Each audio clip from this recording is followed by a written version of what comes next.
welcome back to our podcast, Culture Shock Therapy. We are your hosts. I'm Shauna. This is my sister Tessa.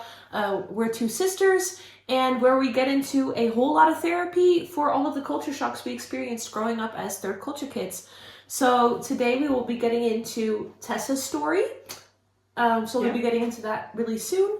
And if you want to find out anything that's been going on, then just, stay glued. Okay. Cheers. You ready?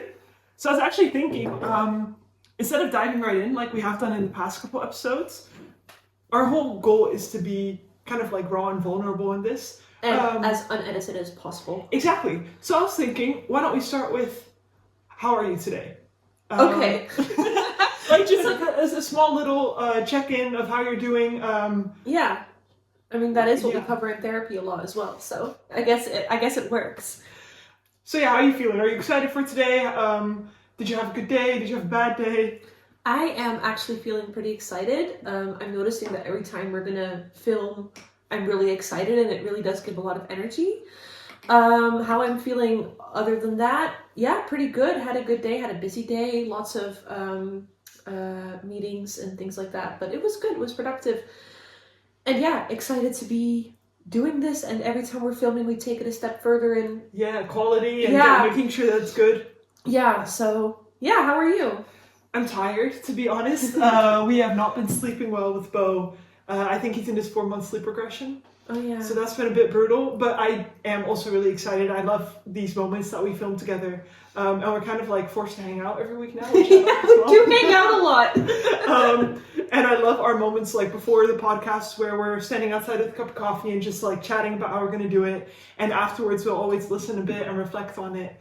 So I definitely enjoy these evenings. And it's nice because it always like marks the end of my work week already when we film these things. And then I just have weekends, so it's just a good feeling. Yeah. That's a little bit how it's going right now. Yeah. Okay. Well, great. Then I guess we can get started. Maybe again, like we did last week, we get exactly a little bit of a recap. In Culture Shock Therapy, we like to get into the nitty-gritty details and experiences that we had growing up abroad. For those of you who are tuning in the first time, a third culture kid, which is what stands for TCK, is somebody who grows up outside of their home country in their developing years.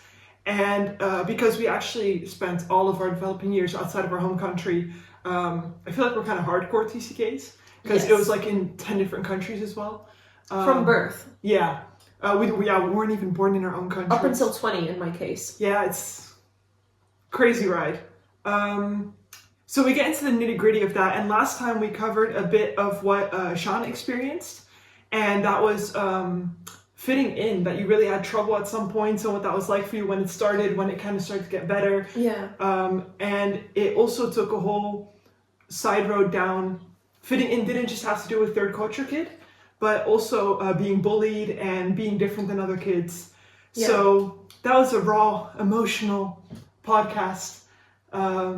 Hence the therapy. Like I feel like this is therapy for us. It's therapeutic, and we're talking through a lot of the things we experienced, and in that way hoping to be able to connect with other people and bring people together in that sense. Yeah. So it's just talking through everything, sharing everything, and I guess as we continue our episodes and kind of grow and hopefully build a bit of a bond with the audience, that the trust is there to also become more vulnerable as the episodes go on. Yeah. And I think the funny thing as well is because we grew up together, you just kind of assume you know what the other person is thinking or going through. And like the clump situation. Yeah, exactly. Yeah. But then getting into the details by doing these episodes, I feel like I'm getting to know like a different side of you that I didn't think was there, or I didn't know was there. Yeah. Obviously you have more to you than I know, but I'm actually enjoying that, like looking at you in a different way, also seeing the things that we experience, not just looking at it from my point of view, but also yours now.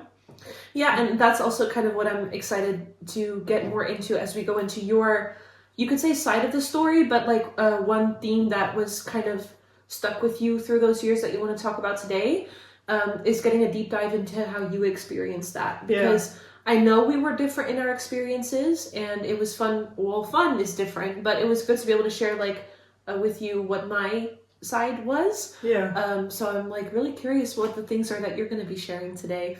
Yeah, I had trouble finding something that was like one really common theme, because I feel like in different this is gonna sound so cliche, but in different stages I experienced different things.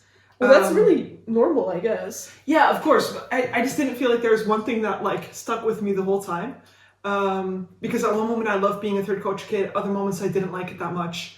But I think the thing that I hate that you don't have an English saying for this, or you do and I just don't know it. But in Dutch you say the red line. Like the silver lining, you mean? No, de rode draad. Like the connecting points. Yeah, that's not a thing. Well, yeah, you can connect the dots. Yeah, but that's different. That's when you think of something and you finally like. What is it understand. you want to say? De rode draad. Something that the recurring theme in your life. Yeah, like it keeps coming back. Yeah. I guess we can keep it at that. We're Because so I really tracking. wouldn't know. Get the whole ram band. Yeah. I think for me it was trusting. Because, I mean, we grew up the way we did, and I thought everybody lived that way. I didn't realize that that was a thing that people just like lived in their own country or more than a year. The brain fart when you get to the point where you discover that it's not the normal common, way to yeah. live, and just like this whole world just opens up to you that you're like, oh shit. Maybe that's how people feel when they find out how we grew up. They're like, What? oh shit. Yeah, like why would you do that? Like the same as that we had with other people that grew up in one country would be like, why would you do that? It's so boring. Yeah. And like in our case, like people would be like, why? That's so hectic and Do stressful. you even have friends? How did you get here? Yeah, that's actually a nice sidetrack. Because one of the comments she just made, we got a lot of weird questions and comments growing up like this. We're going to devote an episode to it. Exactly. For sure. So stay tuned because that's coming. There's just a lot of weird things that happened in our lives. And I feel like in everybody's life, but we're just going to highlight ours. Because why not? That's kind of like arrogant. But I thought everybody lived that way. And growing up, like moving around so much, I think you don't really learn to build up trust. Because every time you build up a friendship, the rug kind of gets pulled out from under you again because you move or leave. Depends on how you look at it, really. You move again and you lose that contact, and in 95% of the cases you don't talk to them again. Or every now and then you're friends on Facebook, you like each other's posts and that's it. Yeah. And I remember really weirdly, but so after we moved to Singapore, I got bullied there for a little while at school, even though like we started off being really good friends, this kid and I. Yeah. And I don't remember what the switch was, but this guy, like, it escalated to him throwing an umbrella at me. And that was like when the, oh man, what do you call it? That was the breaking point. Because I had told mom already that I was being bullied, and I walked up to her after this happened, like, yo, I just had an umbrella thrown at me. And she runs over to this kid, grabs him by his ear, and just drags him to the principal's office. Mom was not messing around. No, and I think it was just like, because it happened so often, and it didn't make sense, because this kid and I were really good friends, and then all of a sudden he was bullying me. And luckily school they handled it well. They did in-class, in-school suspension. He had to write me an apology, and we actually became friends again after that. Nothing works as good as forced apologies. It's a nice little note, you don't think wrong and everything. It's actually really cute. And now looking back, we realized every bully is a bully because either hurt people. Exactly. So I felt bad for him later in life, but for a long time I didn't. Which is understandable. You can't grasp that yet. You were like 8 or 9. Yeah. So it's really understandable that you're not like, well, he's probably doing this because he's damaged on the inside. So I'm just gonna like keep the focus on me. You're not at the capacity or the maturity yet to be able to, one, realize it, or like let loose, like act on that. Yeah. So that's fine. Yeah, exactly. I mean, I don't think I did anything wrong. Like I never hit him back. That's a good place to start. Yeah, because that's the standard of how people do things. Yeah. But I through the years I stopped trusting people, and even my trust issues went back to when I was small. Mom and dad never gave me a reason not to trust them. But from when I was little, I had this ingrained in my head that anytime we went somewhere, I would make sure I had my bus card with me. and my phone because they were going to leave me behind. Did you really think that? I don't know why. And I talked to them about it, like, did something ever happen? Or, you know, do you know maybe why I have this weird irrational fear? And Mom was really shocked that I said that. She's like, no, I don't understand this either. Now that I'm talking about it, all I can think about is all the times that I got lost. Maybe that you that did had tend influence. to wander off when you were little. Yeah, and not even realizing it. Because I remember I was always with my head in the clouds. In your own little world. Yeah, and just not aware and not able to be aware of my surroundings. And all of a sudden, everybody was gone. And maybe that's what sparked it. It's the only logical thing in my head. Yeah. Because like I said, Mom and Dad never just left me somewhere like, oh, hey, good luck with your life. We're moving to another country without you. And I don't know if you remember this, but there was a while where we would have friends at school where you were still in our school. And all of us would hang out together. And then we would go to the subway in West Coast Plaza. And I would be afraid to go to the toilet because there was a little while you guys would pull a prank where you just left. Really? Yeah. And I was always so afraid that you would do that I wouldn't go to the toilet. I would just hold it the whole time we were hanging out. Because I was afraid you'd get up and leave. Seriously? Yeah. When was that? I don't remember when. I remember with who, but... Oh gosh. I literally, I don't remember, but that must have sucked. I mean, we were at the age where Mom would let us go alone to the mall. I guess maybe somewhere in middle school. Okay. And elementary. Because in high school it wasn't really a thing anymore. When I started high school. Yeah, and when I joined you in high school, I was already, like, I was too old for that shit. I was about to turn 18. Yeah, and yeah. Yeah. Bro. Yeah. Oh gosh, I never... connected the dots on that. And I think in my, like, I don't know how personal I get in this because this person might listen. The whole... That's okay, we're not going to name names, I guess. No, but this is really obvious for this person that it's about them. So I think the biggest thing that really hit me was I had this situation where I was really close to someone and it was like a really, really, really big part of my life. Mm. And I spent a lot of time, energy, and effort to try to make the arrangements to go to this person. And I went on a trip and they abandoned me the whole time that I was there. And I was alone in a place that I didn't know. I didn't want to call Mom and Dad because I felt bad. You know, I'd spent years saving for this. And I knew, like, you know that feeling where you kind of want to protect the other person because they'll feel so bad for you that you feel bad, you make them feel bad? Yeah, and you want to protect their image towards other people as yeah. well. Yeah, I felt like I was in a really tough spot that I couldn't really talk to anybody about it. And Mom and Dad kind of, like, realized because I would send them photos of the trip and they're like, hey, you know, you're not doing okay. I remember just feeling really bad for you because we had gotten a whim of what was going on. And yeah. I felt genuinely so sad for you because I know how much you looked forward to it and how you were really doing your best to save up for this and how excited you were, and like I could only imagine the level and the feeling of disappointment. Yeah. And kind of feeling stuck. Like I felt nauseous because I couldn't turn anyway, you know? I was just kind of stuck there for the remainder of the trip. Trapped, I guess. Yeah. And just really unhappy. And I remember after that, I felt like my trust had been broken so badly because I had this image of what it was. And it was everything, like, was different. Yeah. That I actually also got really mad at God for a while because I'm like, how could you take this away from me? Yeah. I couldn't understand it at all.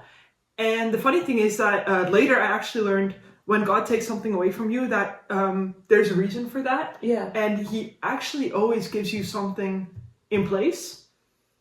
And it's not always like 1 + 1 is 2, but he doesn't just leave you empty-handed. Yeah. And I remember we went on senior trip that year. Was it that year? Yeah, it was right before senior year that I went. Oh, okay. Yeah. So I came back feeling really lost, like what happened. And we went on senior trip in March. And I was on a paddleboard in the middle of the ocean. Yeah. And this other girl paddleboards up.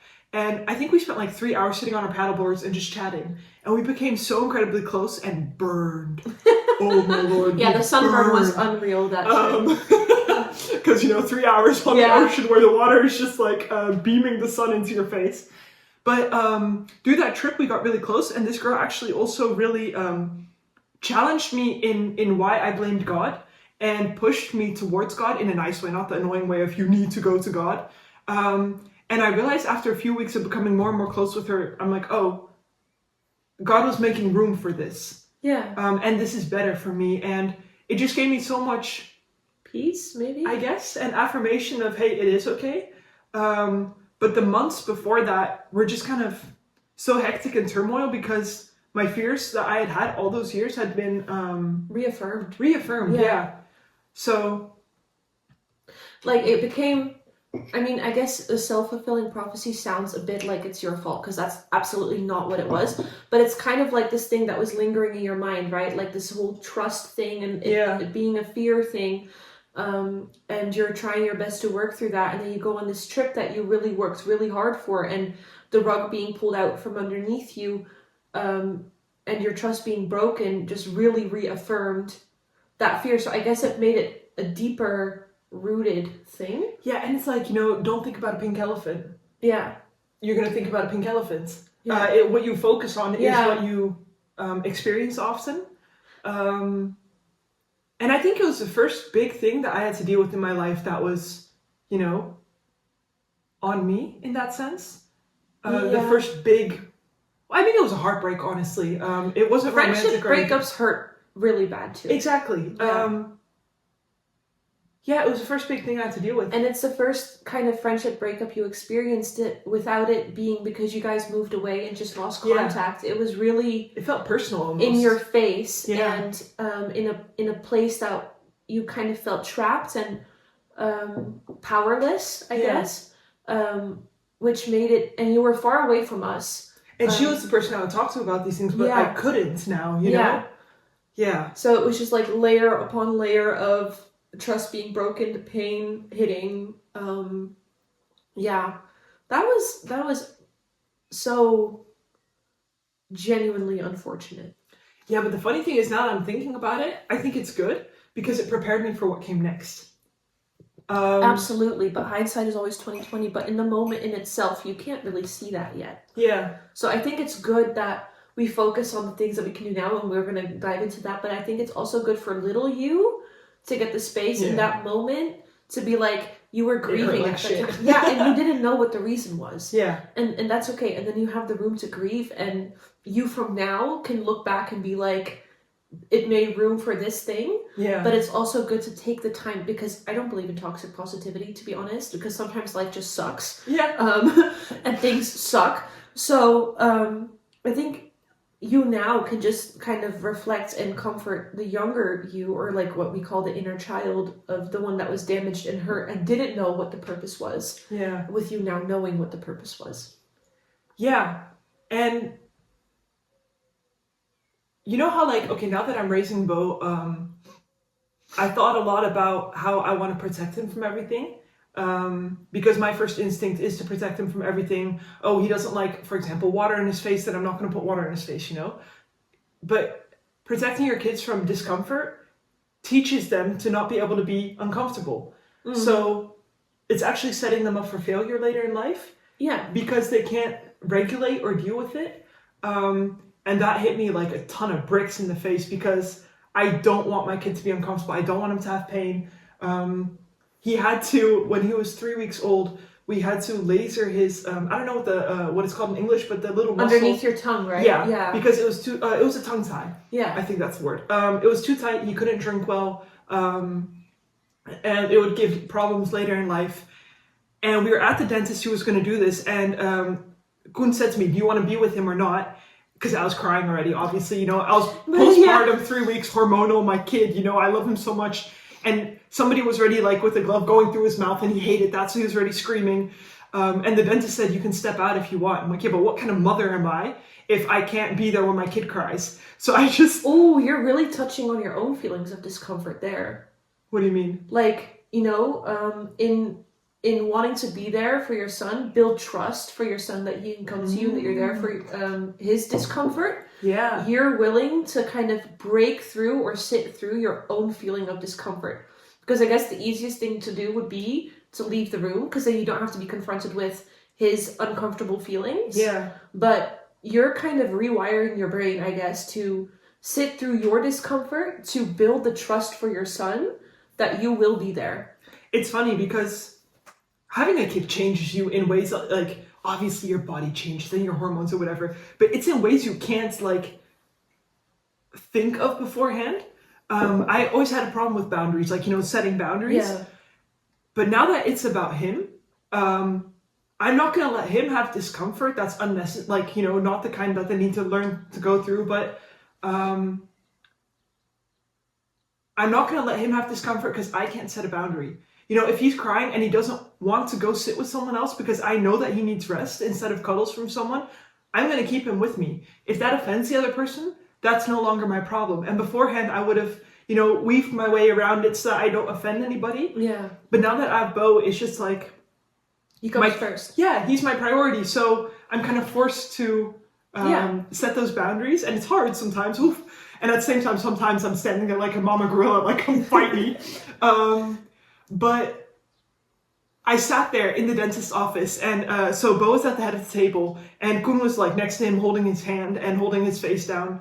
So it's so sad. And I sat at the other end of the table, my hand on his foot, and turned around because I was crying with him so hard. But like, I'm gonna be here. I can't face it to see what's happening, but I need to be here. But honestly, I feel like you took it like a champ. Thank you. Because, again, the easier thing would have been to walk away. Yeah. But, good. Yeah. How do we... Well, I just wanted to, kind of bring this back because, this is also, even though it's a bit of a sidetrack story, it does... As usual with I us. guess, yeah.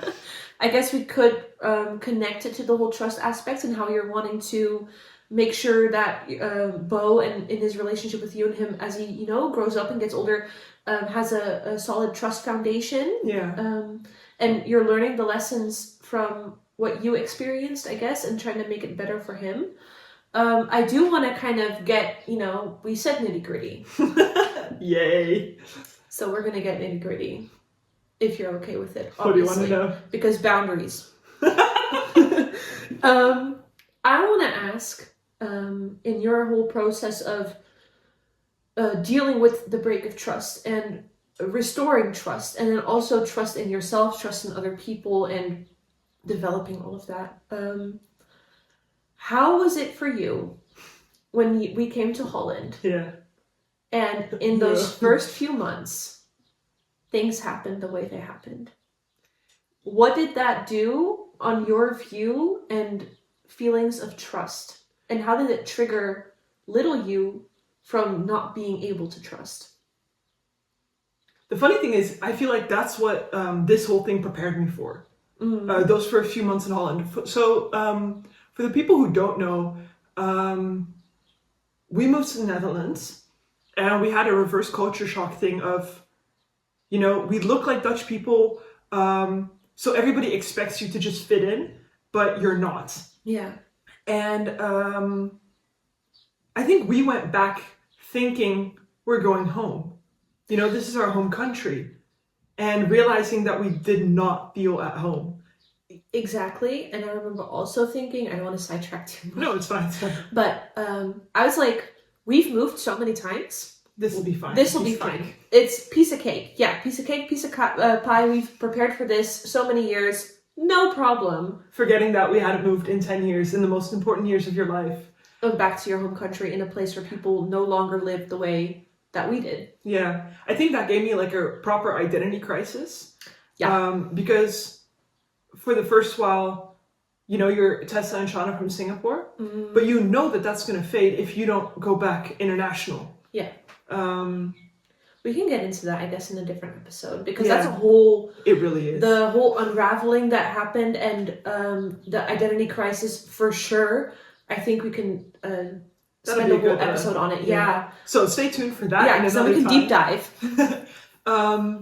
But I was in a really serious relationship. We had plans to get married and everything. And I moved to Holland just like thinking this is going to be fine. I had full trust that it would be okay. I really thought that we were completely crazy about each other. We all did, really. And just at a random moment, he broke it off. And then that night called me back and he wanted me back. And 2 days later, he broke it off again. And it went on like that for like 3 weeks. And eventually, we completely pulled the plug, which was better because, you need to know what you're up for. This was cruel. Yeah, it's yes or no, but not constantly back and forth. And again, all the trust issues got triggered. And what that did to me, based on already having those fears constantly, I think I had a complete breakdown. Mm-hmm. There are moments that I don't remember. I've just blacked out. Apparently, you mentioned later that when you guys found out that he was cheating on me as well, I just started hysterically laughing. Yeah, we kept it from you for a little while because you were really messed up. Quite volatile in your emotions, which was totally understandable. So we were like, well, what kind of good thing would it give you if we tell you that, And eventually I remember it coming up in conversation and then we told you. But your reaction was a little... Scary? Well, genuinely, yeah, because you were processing, but you were already in such a weird phase of the grief and the shock. And, clearly it was still hurting. Yeah. Because you started laughing hysterically. But we all knew that it wasn't funny. You didn't think it was genuinely funny. So yeah, that I remember that just being a really concerning time for your well-being. And I touched on this because it had to do with the whole trust thing. Finally feeling like you're kind of, you said back in Singapore you made room for this new friendship. Yeah. So you're restoring this whole trust thing internally. And then this happened, and then you have to completely reshape everything and how you feel about it and how you want to go about it and all of that stuff. So and I think what made it hard is we had all these plans. The next 2 years of my life were mapped out. Yeah. And I wasn't that excited about moving back to the Netherlands. Yeah. I really wanted to be in Singapore, but having the 2 years mapped out with him helped. Because you have all these fun things to look forward to. It was a long distance relationship when we moved back to our home countries. Yeah. But he was supposed to move to me in 2 years. We had all these plans to visit each other and do really fun things. And I think your perspective being taken away. Yeah. All of a sudden, my future was just dark because I had nothing to look forward to either. Yeah. Dull. Yeah. So it wasn't just that we broke up, but it was this whole image that you have what your life is heading to. Yeah. And I used to be shocked at myself, wow, why did I respond so insanely intensely to a breakup? Well, it was your first heartbreak. And you were head over heels for this guy. True, but it was still kind of concerning how intense it was. But now looking back, I think it was the tip of the iceberg. A very, very, very big tip. But I just hit your core wounds. Come again? It opened up your core wound. Yeah, and it also, how do you say that? I was already on a tipping point of I'm not doing very well. Yeah. And I think I only realized that much later. Mm-hmm. That it wasn't just this heartbreak that sent me spiraling. It was, hey, I moved back to another country. The straw that broke the camel's back. Exactly. So that just sent me down this whole weird spiral of super, super dark depression, suicidal thoughts, and just darkness. Yeah. We weren't doing too well in that period either. I think we both had a very hard time connecting with each other at that moment. Yeah, because we were just both, I think unintentionally, so caught up in our own world, drama, emotions, culture shock. We had too much to deal with ourselves. We couldn't deal with each other. Yeah, there was no space. And I remember when the first day that you had gone through your breakup, I didn't know that all of this had taken place the night before. And I came down and you were sitting on the sofa and you were just staring out in front of you, and Mom was sitting next to you, I believe. Yeah. And I really nonchalantly walked up to you and said, "What happened? Did you guys break up?" And mom just like death glared at me. And rightly so, because I dealt with breakups very differently. So I could be really callous about it. How about we share your very healthy way of dealing with breakups in the past? I think step 1 was dye your hair. Step 2 was get over it. One day you're sad. Step 3 was you're dead to me. Step 4, get a new boyfriend. Sorry, that's kind of mean, but looking back, it is true. Yes.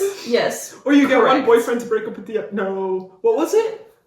I would just go for another one to kind of distract myself, which I thought was perfectly healthy behavior, but I have since discovered and learned that is not healthy behavior. Or like that time where somebody liked you, so you went and got another boyfriend, so you wouldn't have to confront him that you actually liked him too. I've been in therapy for a while. Sorry, I'm exposing you. I actually had a really fun, spontaneous conversation with my colleague yesterday, and I was actually talking about all of this, like all You're of that, unhealthy. all of my unhealthy behavior, all of the mess for what it was, just kind of reminiscing on the past and laughing about how dumb I was. And he just like laughed and he looked at me. He's like, "You're actually really toxic." It's like, there's something to that. My behavior certainly was really toxic, but I've really done a lot to try and because it was never to be toxic. Yeah. It was my fear of confrontation. Yeah. And my fear of abandonment and not being able to be alone that drove me to act out in a toxic way. And there's still some people that if I were to see them this day, I would genuinely apologize. Because it was not nice how I handled those situations. Yeah. And I still think about it sometimes. When you're in a shame spiral late at night. yeah, that's not something I'm exactly quite proud of. But it's okay. We have more moments where you were toxic. Like I remember when I got from one of our family friends. She would give me a basketball every year for my birthday because I loved basketball. Yeah. And I played so much that I needed a new one every year. And you would go to the park with me, but you wanted everything your way. And it was your a little rules, bit particular or we like don't that. play. Yeah. And you got, I don't know, annoyed at me for whatever reason, as sisters do. And you grab my basketball, you chuck it as far away as you can, and you just walk home, knowing that I'm not going to leave the ball there. And I remember being so mad at you because there was nothing I could do. That was just, looking back, we've talked about this instance before, and just the deep shame and regret I feel for doing that. Like, why did I do that? That was just such a dick power move. Because, what were you gonna do? Right? Oh my gosh, I think it's so, I could be really mean. Yeah, but it's like, the funny thing is you were emotionally mean and I was physically mean because that's the only thing I had on me. I've never been manipulative. I never really experienced you as manipulative. No, and I always You could just whack me really hard. That's what I was getting to, that was my strength. Because I don't have the skill to manipulate, and I'm glad about that. But I also always just thought, you know how in the movies, there's a couple, and you know that they're going to get together, but then they're too afraid to speak their emotions, or they're being petty so they don't share something. And I'm always like, you feel it, you say it. Why are you being so difficult? And I have the same thing, which is I think why I can't manipulate. You're too straightforward for it. Exactly. Yeah. So being straightforward, I would straightforwardly slap you if I was angry or hurt or whatever. That's one way to look at it, yeah. Or your number one favorite thing is dig my nails into your skin. Yeah. I don't do that now anymore. Well, you haven't done it for a very long time, so thank you. I think my favorite was pinning you down on the couch and then lifting my leg and dropping my heel into your thigh. So you would get the, what do you call it? Like a dead leg. In Dutch you say ijsbeen. Yeah, but a dead leg. A dead leg, I think. Those were nasty. We have a lot of weird shit. Yeah. But we have really, really sidetracked. How did we get here? I think we were talking about our relationship and how that was kind of messed up. And then we just turned to our for physical violence. As you do. No, it was how I dealt with the breakup and how you deal with breakups. Oh, because I was callous when I asked you that. How did that lead to all of this? Okay.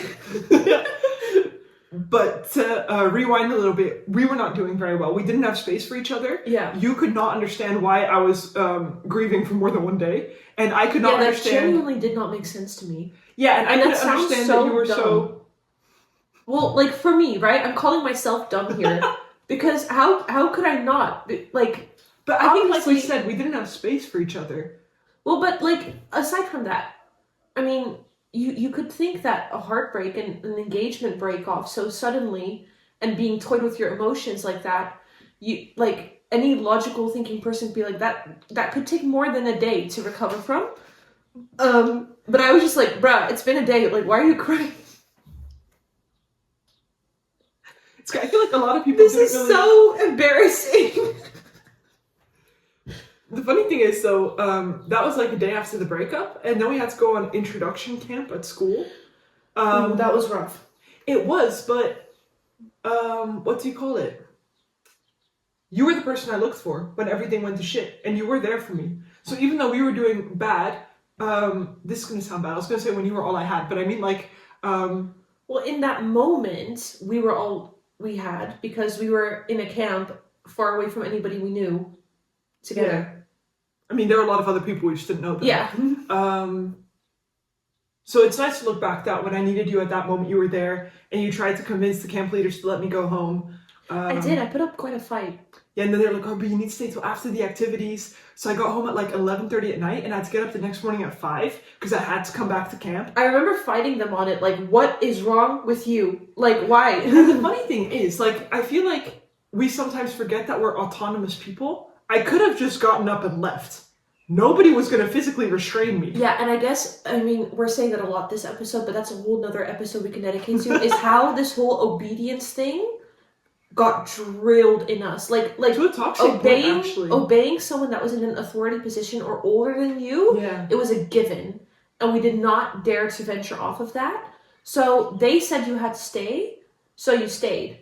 But also accepting, like, we put them in an authoritative position. Yeah. Because, like I said, we are autonomous. We're above 18. We're there by choice, not by law. I could have just gotten up and left. But that just didn't even occur to me. Yeah. I gave them the power to tell me to stay, you know? Yeah.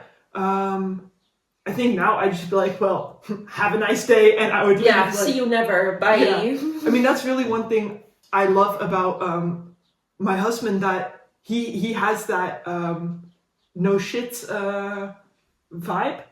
Yeah, you can't tell me what to do. Exactly. And I love that our kid is going to grow up with that in a balance. Yeah, you're going to love that until you're like, you have to do the dishes. He's like, I don't have to do shit. No, okay. For raising him, it's going to be hard. But in his life later, learning the balance when you... what power you give people, and when you can just say, I'm not going to do that, and not being bullied into positions, you know? Yeah, because if someone told us to do something, we did it, and we had to do it, and there were no questions asked. Otherwise, we'd get the feedback that we're disobedient, and you're disrespectful, and... Do you know what I thought of recently? That one time we went to school on a Saturday to take the PSATs. Even though we didn't need the PSATs. Yeah. But we had to, so we all went. And I remember teachers getting... It had no worth for us. Exactly. And I remember telling them, like, but we're not going to take the SATs. Like, yeah, you are. You need them for school. Because it was an American school, and it kind of felt like all they knew was American colleges. For sure. But us being like, yeah, but there's more in the world than how America does things. Yeah. But we would get punished for that, actually. Yeah, and it's just, oh man, there's so many things that are, now that we're doing this podcast, that kind of come back into your memory. Culture shock therapy. Heavy on the therapy, always. Yeah. Yeah. So after this whole debacle of the breakup, I needed therapy. But it was a really weird journey to take in my whole trusting thing. And the funny thing is, again, I was mad at God for a little while. But it did eventually strengthen my bond with God. Because I remember I let this guy, I gave him authority over me. I gave him all my power. And I let him toy with my emotions. I would go crawling back to him any moment I got. But he was a narcissist. Yeah, but also I didn't realize... You were young. Yeah, and I didn't have self-respect. Looking back. Well, because you weren't yet your own person. You were your own person, but not in your own mind. You hadn't created your own person, so you didn't know who you were. Yeah. what you would tolerate and what you wouldn't, what your boundaries are, what your values are, because we had been kind of force-fed that our whole lives. And that it's okay to have your own values and boundaries. For sure. But it's not something you can really blame yourself for, because, like, considering all of the circumstances, you were also quite vulnerable. And to be fair, we all fell for his trick. Yeah, and I realized more and more looking back that in some ways we were very, this is going to sound kind of like, but in some ways we were very mature growing up the way we did. And in other things, I feel like we were very immature. If you would very sheltered. Yeah, if you would compare it like to my friends here, things that, the independence that they had at the same age as we were was much more than what we had. Absolutely. But in other things, I feel like they were far more immature, you know? I think really in how we connect with people, and our ability to adapt, and you know, really in people skills. Yeah. I think we were more mature. And that's also not a thing of, you know, patting myself on the back, because like you very justly point out, in other things we were not there yet. Yeah. And things that were very matter of fact for people here. So yeah, it's not. I mean, looking back, it's extremely unfortunate, but it's not weird that things went the way they did. Yeah, and you know, it all just, the whole thing of why you gotta let your baby experience discomfort is because they're gonna go through things like this. Yeah. And they need to have some kind of resilience in that and learn that in their younger years. But having trust in you as a parent in their resilience. So like not shying away from the discomfort for them, but even if they're going through uncomfortable things, my parents will be there for me. They'll be there. They won't take it away from me, but they'll guide me through it. Yeah, that's something really hard I'm learning right now also is the whole thing of letting them cry it out. There's a lot of research that's showing right now how unhealthy that is for babies because they're not learning to self-soothe. They don't have the capabilities to learn that. No, they're a baby. All it does is raise their cortisol levels and eventually they shut down out of, what do you call it, survival. Because they realize nobody's coming, so they shut down. And it's unhealthy for them. It's not a good thing that they're learning to self-soothe. But there's a balance, of course, you know, that doesn't mean... You can teach a kid to self-soothe once they're able to understand things like that. You know, there's different things for different phases in a child's life. You know, really simple, just distinguishing big emotions from small emotions and what reaction is appropriate to which emotion. Things like that. It comes with time, but you can't expect a baby to know how to soothe itself. But the funny thing is that, you know, I'm 4 months postpartum now. I'm still riddled with hormones. And in my work, I see this as well, the difference between men and women. It's so funny that once you have a kid, it just gets this huge magnifying glass on all your differences. I cannot deal with the sound of my baby crying. I immediately will sort of like get a lot of adrenaline, but also as if someone just scared you, you know, the... Cortisol? Yeah. Yeah. It gives me so much stress and I can't just leave it. And Koen can shut it off, my husband. And I think both of them are you know, good to have. You should balance each other. Exactly. Yeah. So we constantly have the conversation of let him cry it out or pick him up. And I side with picking him up. Koen is like, let's let him cry it out sometimes. Because you can also tell, you know, when he's really in pain or when he's just like, oh, I want attention, but there's not really anything going on. And where I would constantly pick him up, Koen explained to me that he now will grab a chair and sit by him. And he'll give him his hand and he'll talk to him. He'll be like, I'm here, but I'm not going to pick you up right now because you need to learn to sleep when I put you down. And that's actually a really good idea. Exactly. Yeah. The whole thing of you're going to experience discomfort in life and I'm not going to fix it for you by picking you up constantly, but I am going to be there holding your hand to guide you through it. I love that. Yeah. And I still find it so that. hard to sit there and not pick him up. Yeah. But that's for me to learn because I am, like I said, hormone.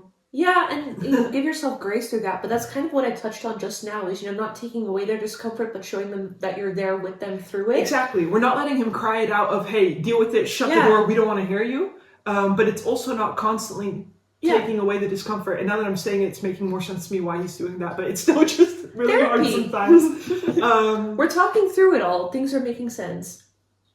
And now I'm wondering again how we got to this. I am not entirely sure, but I feel like we're heading. Oh yeah, it was about self-respect and stuff like that. Like we just kind of did this whole detour. Yeah. That I let my ex toy with me for 6 weeks, and I was mad at God this whole time. But I remember eventually I just kind of had this breaking point, not in going back down, but where I realized that I'm done. Mm-hmm. And I remember praying to God, like, you know what? I'm done. I'm going to give it one more try. Whatever happens, happens. It's in your hands, and I'm okay. Okay. I'm okay either way. Because what comes, comes. What goes, goes. It's in God's hands. It is what it is. Exactly. Yeah. It's in God's hands. And those whole 6 weeks showed me that I had zero control of anything that was going to happen outside of myself. So that was it. And then I remember I went back to this guy one more time, and he just basically, I mean, it was a long distance, so he couldn't literally spit on me, but he spat me out, and was just so cruel in what he said.